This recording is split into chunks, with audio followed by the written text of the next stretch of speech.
হয়তো বা ইতিহাসে তোমাদের নাম লেখা রবে না,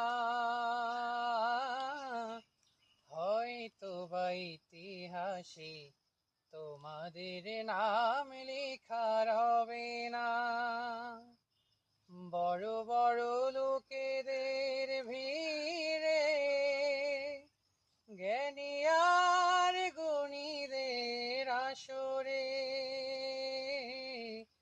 তোমাদের কথা কেউ কবে না। তবু হে বিজয়ী বীর মুক্তি সেনা, তোমাদের এই ঋণ কোনদিন শোধ হবে না, না না না, শোধ হবে না।